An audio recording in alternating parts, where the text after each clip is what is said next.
Para nelayan berada di laut lepas. Kaum ibu sedang sibuk di dapur. Anak-anak usia sekolah menikmati hari libur. Sebagian pemuda sedang berolahraga. Sebagian lagi bersiap-siap menuju pantai untuk rekreasi. Para buruh bangunan sedang bekerja.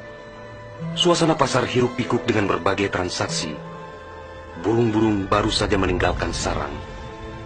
Tiba-tiba pukul 7:58 waktu Indonesia Barat, hari Ahad, 26 Desember 2004, bumi Serambi Mekah berguncang dahsyat. Guncangan gempa pada 8,9 skala Richter itu berlangsung puluhan menit tanpa henti. Bumi bergerak ke bawah dan ke atas, ke kiri dan ke kanan, berayun-ayun terus-menerus. Orang-orang berlari keluar rumah, berkumpul di jalan-jalan dan lapangan terbuka. Mereka seperti berada dalam tampi.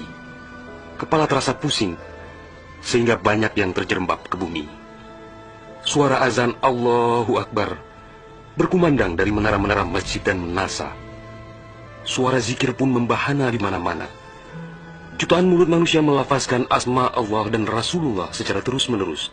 La ilaha illallah, Muhammad Rasulullah.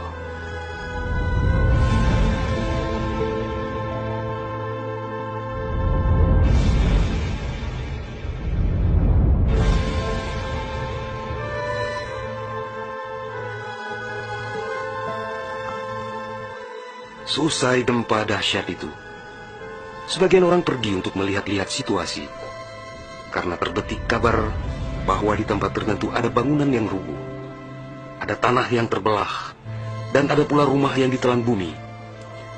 Tidak terpikirkan oleh mereka apa yang akan terjadi setelah itu. Tidak ada tanda-tanda alam yang begitu kentara. Tidak ada yang mampu menafsirkan dan menduga sebentar lagi akan terjadi bencana maha dahsyat yang meluluh lantakkan permukiman penduduk sepanjang pesisir Aceh. Tidak ada pula yang mampu menerjemahkan berbagai firasat atas pusaran nasib yang bakal menimpa tanah rencong. Juga hampir tidak ada yang memahami tanda alam, manakala air laut surut beberapa ratus meter. Orang-orang di pesisir pantai tampak asyik mengumpulkan ikan yang menggelepar-gelepar. Bahkan air sungai pun mengering, namun tidak ada yang dapat membaca tanda-tanda itu. Mereka seakan melupakan gempa yang baru berlalu.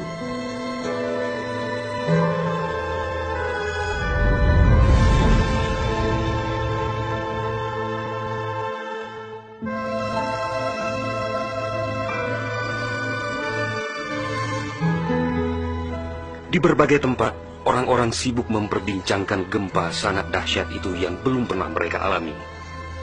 Namun tak lama kemudian orang-orang mendengar bunyi dentuman sangat keras, disusul suara gemuruh dari arah laut. Bunyi dentuman itu terdengar sepanjang pesisir Aceh Besar, Banda Aceh, Aceh Jaya, Aceh Barat, dan Nagan Raya. Orang-orang mengira itu adalah bunyi bom.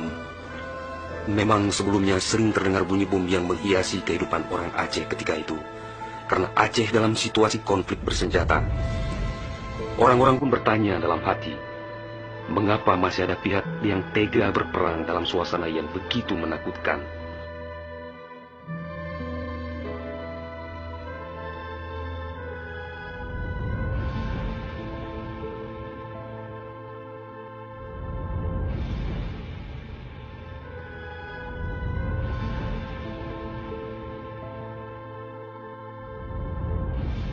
Orang-orang mengira pagi itu hanya sekedar gempa. Mereka sama sekali tidak menduga bahwa bunyi dentuman keras tersebut adalah akibat patahan lempengan bumi yang berpusat di Samudra Indonesia, sekitar 149 km sebelah selatan Calang Aceh Jaya. Dan itulah penyebab gempa. Di samping kehendak Allah pemilik alam semesta, belum sempat mereka bernafas lega akibat gempa. Dalam suasana gebalau dan kucar-kacir itu, tiba-tiba daratan diterjang air laut. Air berwarna hitam pekat itu datang sangat tiba-tiba dengan suara gemuruh yang menakutkan. Ia berlari sangat cepat, menerjang apa saja yang dilaluinya. Di tempat-tempat tertentu air mencapai ketinggian 18 meter. Bahkan ada yang mencapai 35 meter, seperti di kawasan Lokna. Dari jauh air yang beringas itu tampak bagaikan rupa naga yang menggeliat-geliat mencari mangsa. Air dengan kecepatan 900 km per jam itu bagaikan bulldozer yang melumut apa saja yang ditemuinya. Orang-orang berusaha menyelamatkan diri dengan berbagai cara. Namun hampir semua orang, hewan-hewan, benda-benda, rumah, lakbatat kaye bate, digulung air itu tanpa kecuali. Semua wilayah yang dilaluinya pun hancur berkeping-keping. Air laut yang datang menyamai kecepatan pesawat terbang itu, ternyata namanya tsunami.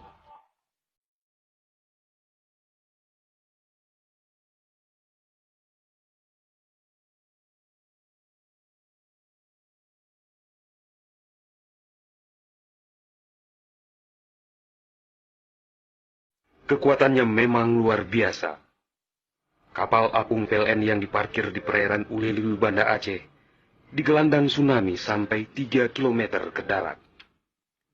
Kapal itu sekarang menjadi objek wisata tsunami.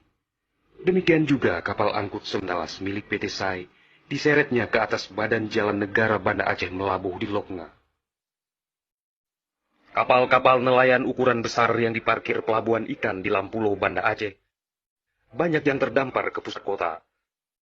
Termasuk mesin cetak harian Serambi Indonesia dikerungcut di bawah tsunami sejauh 1 km. Kendaraan roda 4 hancur tak berwujud. Rumah dan toko-toko serta bangunan lain yang kokoh pun hancur lebur rata dengan tanah.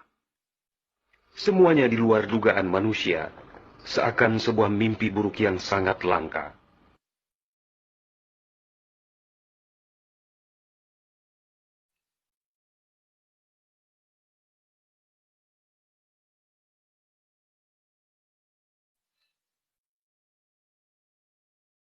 Setelah kira-kira 15 menit air laut itu beraksi, suasana pesisir Aceh pun lengang, sunyi, sepi, senyap, dan hening yang tak bisa dilukiskan dengan kata-kata. Sebagian besar permukiman penduduk rata dengan tanah, seakan instrumentalia kehidupan telah berakhir sampai di sini. Ratusan ribu orang nelangsa, teduk tesepuk, telok menjaro, teingat kedro hanaledaya, atau terduduk lunglai bersilang tangan, mengingat nasib tiada berdaya.